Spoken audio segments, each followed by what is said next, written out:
thank you so much for joining us on Weekend Dawn. Really appreciate it. Thanks for having me. I want to start off by looking at the measures that have been put in place. And do you think this has been enough of a deterrent for leadership and civil society at large to adhere to? I mean, where do you think we're missing the boat on this, on some of the measures that have been put in place? I don't think we're missing the boat anywhere, right? It's just a matter of the willingness to comply.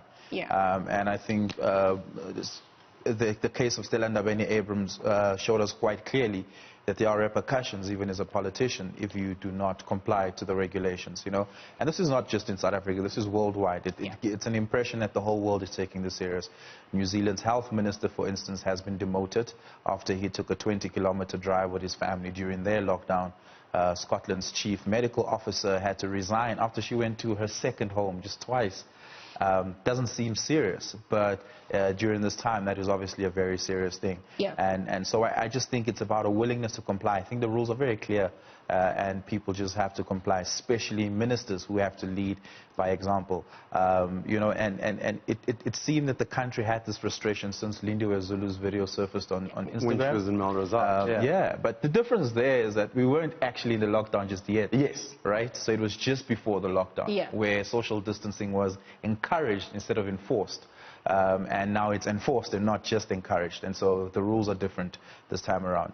And I think Fikile Mbalula's situation is a slightly different one that has nothing to do with the rules, but a lot to do with integrity of a politician. Yeah, and that's where I was going with my next question. Somizi went on to respond that, no, it was just a joke. Surely this is not something we should be joking about.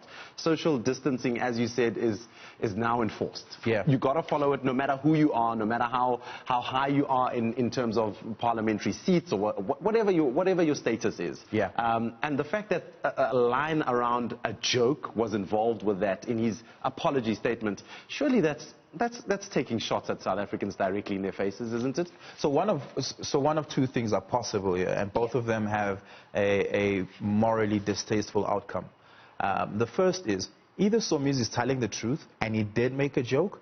He should face the music for that, because this is not something to joke about. You can't joke that you got state information from a minister and lie in that minister's name. You must be held responsible, especially if you're a massively big public figure like Somizi. Somizi is probably the most influential public figure in South Africa, and for him to make a joke like that gives the impression that unelected officials who did not sign a declaration of secrecy is able to access state information, and that is a bad thing, right? So it calls the integrity of the fabric of the secrecy of the state into question. Either that's the case, or the other is the case, which is that Somizi is not lying, that in fact Fikile Mbalula did give him state information beforehand. In that instance, Fikile Mbalula must face the music. But what do we know now to be the factual basis? Is that clearly Fikile Mbalula didn't lie, because this guy went as far as laying charges against Somizi in Sandton yesterday at the police station. So he takes it as serious. And in that instance, there is a moral outcome to it, and this is that Somizi will be facing the music. And the rules, by the way, for lying about state secrecy is much higher than, you know, just breaking social distancing rules. Because state secrecy divulgence is an issue that speaks to national security. It's an issue that speaks to national strategy. And Somizi may have compromised any efforts by the president if it were the case that he released information before the president did. And even the media holds back on embargoed statements that they get access to until the relevant authorities have spoken on it. In your opinion, what actions do you think need to be taken against public officials should they contravene the regulations and rules that have been forced by the president himself? They should be fired.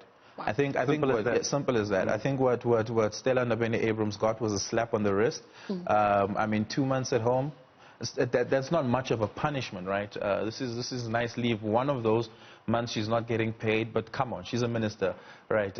Who does well for herself financially. She's not going to suffer a great financial knock as a result of a month's salary being docked from her. So I do think that it was a slap on the wrist but it sent a good message. Cyril Ramaphosa is a president of optics, right? And optics matter here. He's a middle ground president, so he wasn't going to fire the person who secured the Eastern Cape as a voting base for him when he ran in 2017 to become the ANC president. He's probably going to need Ndabeni-Abrahams to do that again for him next year when in 2022, when he runs again for ANC president. And so he definitely needed to do something to appease us, and I think we've been pacified enough.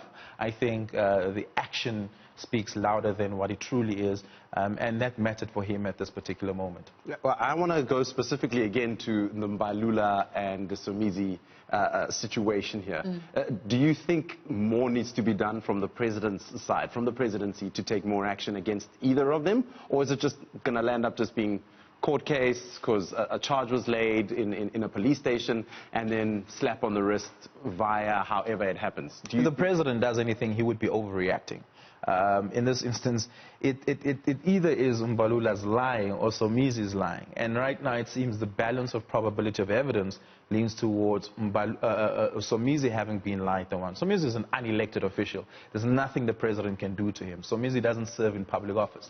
The only mechanism that can act against Somizi is the law, are the courts and are the police and the prosecutors. And so in that instance, I think the president should not involve himself at all, because it seems it will give the impression that the president influences the arms of justice, and we don't need that at this particular moment. I want to look at the court of public opinion. There was a tweet from Yeseni Ndlozi, obviously. I'm going to read it. It says, I find Somizi's apology genuine. Above all, leadership can't resolve name-dropping through steps in courts, etc. So many people are also sending them some backlash as a party, you know, the double standards between how they handled the Stella Ndabeni-Abrahams versus Bikile Mbalula. How do you weigh that incident up? I mean, it would be a double standard if you think of Stella Ndabeni-Abrahams and Somizi as equal in public stature as far as representation is concerned, right? In that instance, it's certainly a double standard if you look at it that way. But seeing that they're not, it may not necessarily be a double standard. But I think the EFF needs to be consistent in principle, and I think we should hold ourselves as citizens to the same levels of accountability that we expect to hold our politicians, and the EFF is failing in that instance. They're not holding Somizi to a higher standard of accountability, and some may say it's because he's a public figure who they can buy favor from in future, and that creates a credibility crisis for the EFF altogether. And I think what they need to do here is back off and let the arms of the law take its course. I think if you're a high-profile personality, either a celebrity or even a minister, I think the pressure is on you, and what you need to do is just adhere to the rules because of how people